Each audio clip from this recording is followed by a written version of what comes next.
Hello friends, എല്ലാവർക്കും കൊച്ചിൻ വെറ്റ്സിൻ്റെ പുതിയൊരു വീഡിയോയിലേക്ക് സ്വാഗതം. അപ്പോൾ നമുക്കിന്ന് ഒരു വെറൈറ്റി ബീഫ് ഫ്രൈ ഉണ്ടാക്കി നോക്കാം. അപ്പോൾ എല്ലാവരും ചെയ്യുന്നത് പോലെ തന്നെ ബീഫ് നല്ല വൃത്തിയായിട്ട് കഴുകി വിനാഗിരിയും ഉപ്പും ഒക്കെ ഇട്ട് കഴുകി ക്ലീനാക്കി കൊണ്ടുവന്നിട്ടുണ്ട്. അതിലേക്ക് കുറച്ച് മഞ്ഞൾപ്പൊടി, കുറച്ചെന്ന് പറഞ്ഞാൽ ഒരു 1/2 ടീസ്പൂൺ മഞ്ഞൾപ്പൊടി ചേർത്ത് കൊടുത്തിട്ടുണ്ട്. ഒരു 1.5 ടീസ്പൂൺ കാശ്മീരി ചില്ലി പൗഡർ. ഇത് 1/2 കിലോ ബീഫാണ് കേട്ടോ. അതിന് വേണ്ടിയിട്ടുള്ള അളവാണ് ഞാൻ പറയുന്നത്. അത് കഴിഞ്ഞിട്ട് 2 ടീസ്പൂൺ കുരുമുളക് പൊടിയാണ് ഇതിന് ഏറ്റവും ടേസ്റ്റ് കൊടുക്കുന്നത് കേട്ടോ. ഈ ബീഫ് വരട്ടിയതിന്, ബീഫ് ഫ്രൈക്കൊക്കെ ഏറ്റവും ടേസ്റ്റ് കൊടുക്കുന്നത് ഈ കുരുമുളക് പൊടിയാണ്. അപ്പോൾ കുരുമുളക് പൊടി നന്നായിട്ട് ഇട്ട് കൊടുക്കണം. പിന്നെ അതിലേക്ക് ഞാൻ ഗരം മസാല, വീട്ടിൽ തന്നെ പൊടിച്ച ഗരം മസാല, അതും 1 ടീസ്പൂൺ 1.5 ടീസ്പൂൺ ഇട്ട് കൊടുത്തു. എന്നിട്ട് അതിലേക്ക് ആവശ്യം നമ്മൾ ഉപ്പും കൂടെ ഇട്ട് കൊടുക്കണം. എന്നിട്ടിത് നന്നായിട്ട് നമുക്കൊന്ന് ഒന്ന് മിക്സ് ചെയ്ത് നമുക്കൊന്ന് റെസ്റ്റ് ചെയ്യാനായിട്ട് വെക്കണം കേട്ടോ.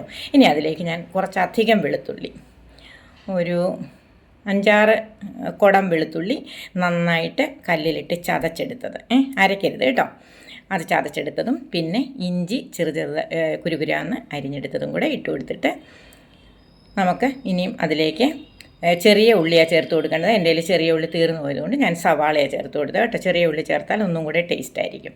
എന്നിട്ട് ഈ മസാല പൗഡറും ഈ ഉള്ളി, ചുമന്നുള്ളി, ഈ സവാള ഉള്ളി, വെളുത്തുള്ളി, ഇഞ്ചി, അതെല്ലാം കൂടെ നന്നായിട്ട് കൈവച്ചിട്ട് ഇങ്ങനെ ശരിക്കൊന്ന് മിക്സാക്കി കൊടുക്കണം.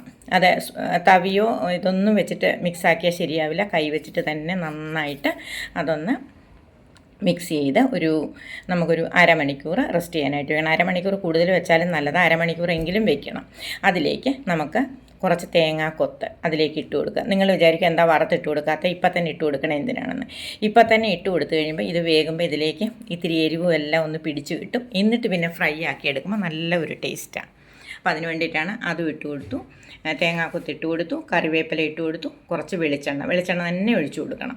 കുറച്ച് വെളിച്ചെണ്ണയും കൂടെ ഒഴിച്ച് നന്നായിട്ട് കൈവച്ചിട്ട് ഒന്നും കൂടെ മിക്സ് ചെയ്ത് ഇത് നമുക്ക് ഇനിയൊരു അരമണിക്കൂർ വയ്ക്കണം. അപ്പോൾ മൊത്തത്തിൽ 1 മണിക്കൂർ നമ്മളിതൊന്ന് മുളക് പൊടി ഇതെല്ലാം ഒന്ന് പിടിക്കാനായിട്ട് റെസ്റ്റ് ചെയ്യാനായിട്ട് വെക്കണം.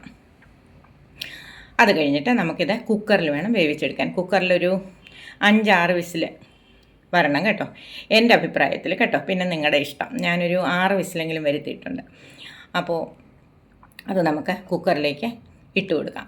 എന്നിട്ട് കുറച്ച് വെള്ളം, ഒരു കപ്പ് വെള്ളം, 1 ഗ്ലാസ് വെള്ളം, ഒരുപാട് വെള്ളം ഒഴിച്ചു കൊടുക്കണ്ട. കാരണം ഈ ബീഫിൽ നിന്നും കുറച്ച് വെള്ളം ഇറങ്ങും. അപ്പോൾ ഒരു ഗ്ലാസ് വെള്ളം മതിയാവും. എന്നിട്ട് അതൊരു 6 വിസിൽ വരുമ്പോഴത്തേക്ക് ഇതുപോലെയാവും. ഇനി ഇത് നമുക്ക് ഒന്നും കൂടെ നന്നായിട്ടൊന്ന് ഡ്രൈ ആക്കി എടുക്കണം. അതിന് ഞാനൊരു പാനിലേക്ക് അതിട്ട് കൊടുത്തിട്ടുണ്ട്. എന്നിട്ട് കുറച്ച് വെളിച്ചെണ്ണ ഒഴിച്ചു കൊടുക്കണം. എന്നിട്ട് നന്നായിട്ടൊന്ന് ഇളക്കണം. പാത്രത്തിൽ പിടിക്കാതെ നന്നായിട്ട് ഇളക്കിയെടുക്കണം കേട്ടോ. ഞാൻ നോൺ സ്റ്റിക്ക് അല്ല ഉപയോഗിച്ചിരിക്കുന്നത്, അതുകൊണ്ട് ഇടയ്ക്കിടയ്ക്ക് ഇളക്കി കൊടുക്കണം. നോൺ സ്റ്റിക്കാണ്, അത്രയും പെട്ടെന്ന് പറ്റി പിടിക്കില്ല. അപ്പോൾ ബീഫ് കറിയും ചപ്പാത്തി റെഡി ആയിട്ടുണ്ട്. അടുത്ത നല്ലൊരു വീഡിയോയുമായിട്ട് ഉടനെ തന്നെ കാണാം.